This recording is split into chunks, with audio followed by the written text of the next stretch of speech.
Hey everybody, welcome back to My Wings of Refuge. I'm excited today, y'all. I'm excited to be back here with you.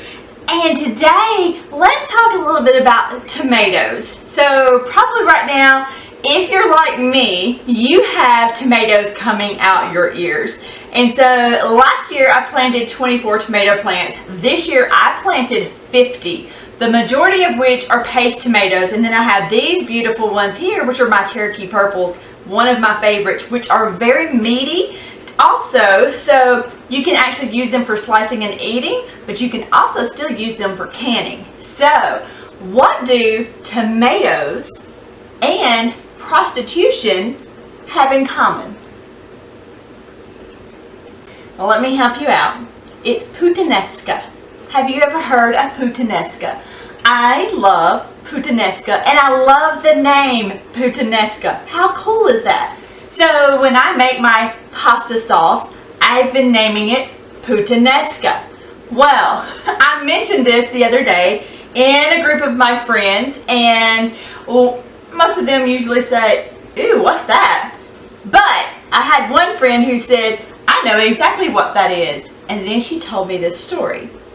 That in Italian, back in World War II, the Italian women were in dire straits, and so they needed help, they needed money, they needed supplies, and they had nowhere to turn. They didn't know what to do, so they turned to prostitution. And the old wives' tale, or the folklore, or as history might tell it, is that these women would sometimes make the pasta sauce in between sessions. And so I don't know how much of that is true, but I think it's a very intriguing story. There's so much of history that until I've walked in the shoes of someone, it is really hard to say what you would do in that situation. And so I'm not saying that if this is true, that what these women did was okay or right, but at the same time, I have not been in their shoes, so I don't know what I would have done in that situation. But in so much of history, there's a lot of times things that we learned from that we would choose not to do again because we see what happened in history. So if anything, it might be something worth learning from. Even like Roots, for instance. I love the movie, the book Roots, and 2 of my chickens are named from characters from that book. That is history. I hate the way the people were treated in that book, but my heart endears to them, and it makes me love those people, and it deeply is concerning, but it's a part of history. And so if puttanesca is real, it is a part of history. And until I've walked in those shoes, I will not judge those women. But you know what? It is not our place to judge anyway. He is the great judgment. He is the one who judges. Judge not, lest ye be judged. But today, we're going to make some puttanesca pasta sauce. Yes! Let's get going. So first, I'm going to start with eggplant. Have you got eggplant growing in your garden? Ever wonder what to do with the eggplant? Did you know that you can can eggplant? Today we're going to put eggplant in our pasta sauce, in our puttanesca. And so we're going to start by, you can choose to leave the peels on or take them off. Totally up to you. If you're undecided, take half the peels off and leave half the peels on. Give it a try. It's totally up to you. And you don't even have to worry about soaking this to get the bitter out or sweating it or anything else. We're just going to dice it up into about 1-inch pieces.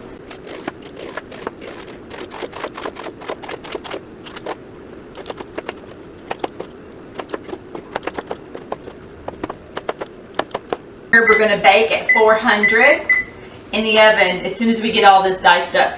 I really prefer the red bell peppers, but right now I have green.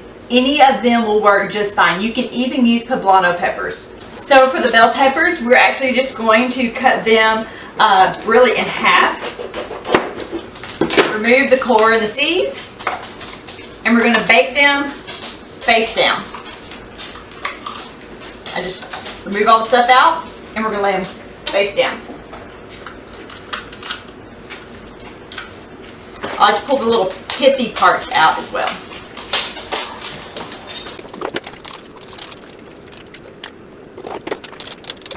Okay, so the next thing we're going to do, and it's the last thing really for the oven at this point, is we want about 4 really large onions. If you don't have 4 large ones, you can add just a 5th one like I'm doing here. And we're just going to cut off the very ends, leave the papers. We're just going to cut them in quarters, and we're going to go ahead and roast those in the oven as well.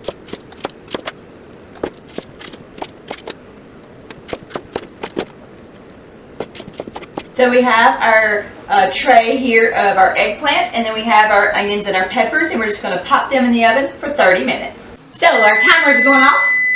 Just going to turn that off and turn the heat off. I'm just going to open the oven a little bit and let them be cooling off while we process our tomatoes. So here we have 6 pounds of tomatoes that have been washed and just cut into sections that'll fit through the little hole here. They're about the size of the end of this. And so now I'm just going to put these right here through our food meal.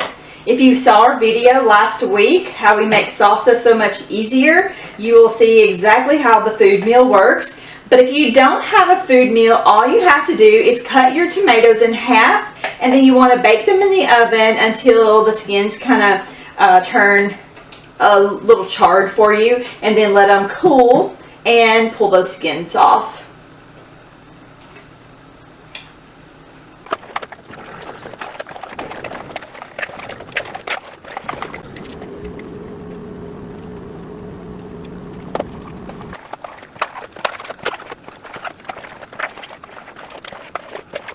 So you see here's where our tomatoes have been coming out, and all the skins and the core come out here, and some of the seeds.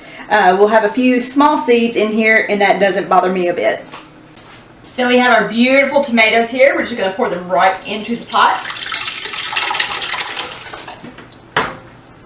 Then we're going to add in about 1.5 cups of Kalamata olives. Are you familiar with Kalamata olives? They're the red ones. I love these olives. If you don't like Kalamata olives, you can leave them out. Or if you prefer green olives, you can substitute those as well.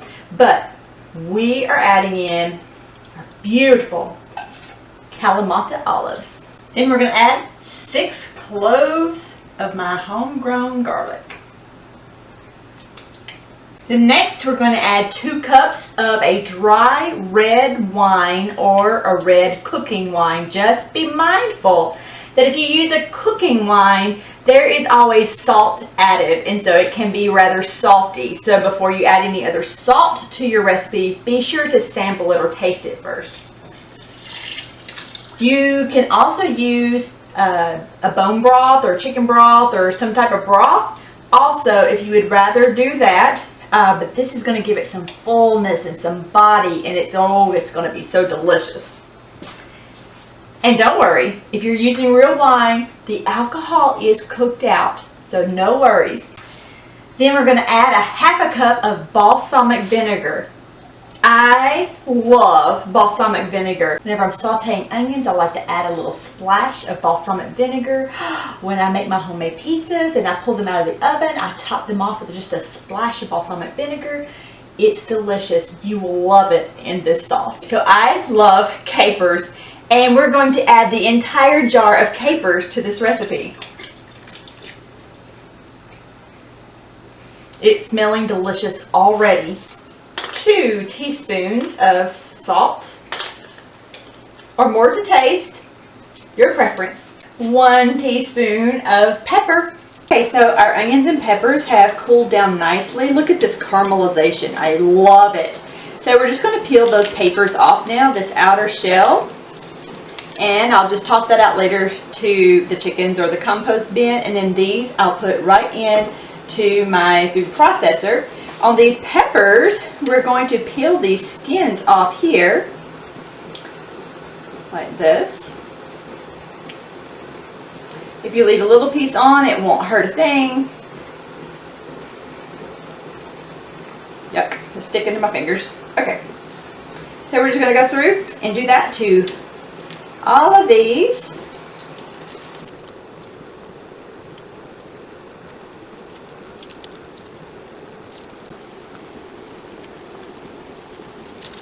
So I'm going to put all of our onions and peppers here on the food processor.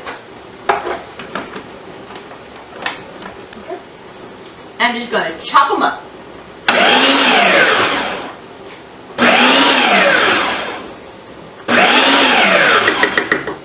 While that's chopping, I have turned on the heat here for our sauce. And I've also put a pot of water for our lids.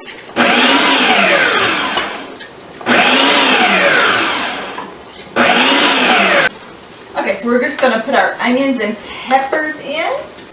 And then remember that pan of our eggplant. We're just going to push this right into our sauce.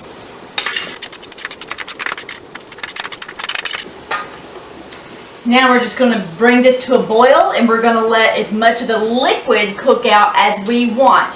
Kind of like our salsa when we make our salsa. It's your desired consistency. I don't like my spaghetti sauce being real watery, so I'm going to let it cook down a little bit, and it's going to help all those flavors to just meld and marry and be beautiful. So our sauce is thickening up nicely. It's exciting. It smells wonderful. Puttanesca.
Since it's already boiling and bubbling in there, I'm going to set my timer for 45 minutes. So our timer has gone off and I've turned off the heat. I'm going to let this just sit here for just a few minutes. Remember, everything you do in canning, even if it's pressure canning or if it's water bath canning, you always want to put hot with hot and cold with cold. You don't want to do any drastic temperature changes. When you're loading your jars, if you have a hot liquid going in your jars, you want to make sure your jars are hot. Hot food goes into hot jars, goes into a hot canner. And if you're processing something cold or raw, you want to put them into cold jars or room temperature jars and put them in a canner that is not hot. Because you're going to crack jars and have big messes if you do, and you could have some sealing issues. So also, when everything is hot coming out of here, you want it to cool off a little bit at a time. You don't want to take boiling hot jars and set them on a cold countertop. That can be a recipe for disaster. So we're just going to give it a minute. Just going to remove the lid. Yes. And I'm going to go ahead and lift them up.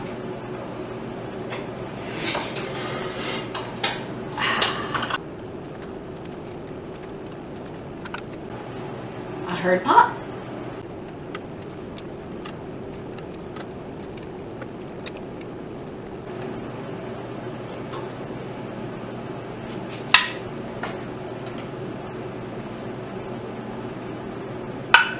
I hear popping. Thank you so much for watching today's video. I hope you enjoyed it, and I hope the legend of puttanesca intrigues you as well. And it's just that, it's a legend. I can't say that it was true or that it wasn't, but perhaps there's someone out there listening and you have an Italian background, and maybe you know someone, your family, maybe you know that history back from World War II, and maybe they have some insight, especially if they were from the Naples area, because that is kind of where this recipe originated from. So it would be interesting to hear from you. If you have information, I'd love to hear about it in the comments. Until then, it is a legend. So if it is really true, then it kind of breaks my heart for those women. But I will continue to make my puttanesca because it is a great recipe. I love to make pasta sauce, but you know, this sauce too is also good when I make my homemade pizzas. I like to spread some sauce over it, and I often use either a pasta or a marinara type of sauce, any of that. This would be fantastic as that pizza sauce. But also, you could even toast up some crunchy bread and pour some of this over it and top it with a little cheese and toast it in the oven. Scrumptious. You can do so many different things with this, not just a spaghetti sauce. You can do a whole lot more. So I hope you enjoyed today's video, and please, if you have more information, in the comments, I would appreciate it. Y'all have a great week. Stay safe out there, and if you haven't already, please give us a thumbs up and please subscribe. See you next week, y'all.